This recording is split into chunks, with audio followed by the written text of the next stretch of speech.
ဒီနေ့ဆရာလေးတို့စီမှာရောက်ထားတဲ့စက်ကြကုတ်ကလေးတွေမင်္ဂလာပါရှင်ဒီနေ့ကိုရင်ဝင်းမှာအသက်ရောက်ထားတဲ့စက်ကြကုတ်ကာလာတစ်ကလေးတွေကိုပြပြချင်ပါတယ်ရှင်ဒီနေ့စက်ကြကုတ်ကလေးတွေကကိုရင်ဝင်းမှာကာလာအဖြစ်၈ရောင်တောင်ရောက်ထားပါတယ်ရှင်အခုဝှပြထားတဲ့ကာလာအနက်လေးနဲ့ဒီကာလာခရမ်းလေးကတော့ပထမဦးဆုံးပါလာတဲ့ကာလာလေးတွေပဲဖြစ်ပါတယ်ရောက်ထားတဲ့ကာလာ၈ရောင်လုံးကိုအသေးချာလေးပြပေးမယ်နော်အခုဝှပြထားတဲ့ကာလာလေးကတော့အနက်ရောင်ဆူဆူလေးပေါ်မှာဒီစက်ကြအကွက်ကလေးတွေကိုရှင်းပြီးတော့ချုပ်ပေးထားတာဖြစ်ပါတယ်ရှင်ဒီကာလာလေးကတော့ခရမ်းရောင်ပေါ်မှာချုပ်ပေးတဲ့စက်ကြကုတ်လေးဖြစ်ပါတယ်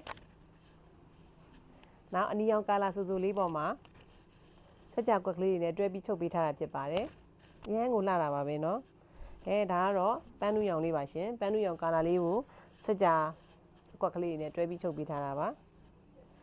ဒါလေးကတော့ပန်းမိတ်ကက်ကလေးပါရှင်ပန်းမိတ်ကက်ကလေးလည်းအရန်ကိုလှတာပါပဲเนาะဒါလေးကတော့ဒါအယောင်ညိုလေးကိုမှကြိုက်တဲ့သူတွေအတွက်ရင်ရင်လေးကိုမှကြိုက်တဲ့သူတွေအတွက်ပေါ့နော်မိုင်လိုကာလာလေးနဲ့တွဲပြီးချုပ်ပေးထားတာပါဒါကတော့အဖြူမှတဘာဝကာလာကြိုက်တဲ့ချစ်မတွေအတွက်ပေါ့နော်ဖြူအောင်ကာလာလေးနဲ့ချုပ်ပေးထားတာပါရှင်နောက်ဆုံးကတော့အဖြူသီးသန့်အဖြူဆွတ်ဆွတ်ကလေးကိုမှကြိုက်တဲ့ချစ်မတွေအတွက်ပေါ့နော်အခုဝတ်ထားတဲ့အနက်ရောင်ကာလာလေးနဲ့ဖြူအောင်ကာလာလေးလည်းရှင်းကြည့်လို့ရပါတယ်နော်ဒီနေ့ရောက်ထားတဲ့တက်တန့်ချူကုတ်ကလေးတွေက small ကနေပြီးတော့မှ280ဒီ9 size ချုပ်ပေးထားပါတယ်ဒါကြောင့်မလို့ပေါင်ချိန်90ဝန်းကျင်ကနေပြီးတော့180ကျော်ထိအေးဆေးဝတ်လို့ရပါတယ်ရှင်အမြဲတမ်းမရိုးစီမဲ့စက်ကြကုတ်ကလေးတွေကိုအယောင်သစ်တွေရောက်တော့မကုန်ခင်အမြင်မဲလာခဲ့လိုက်တော့နော်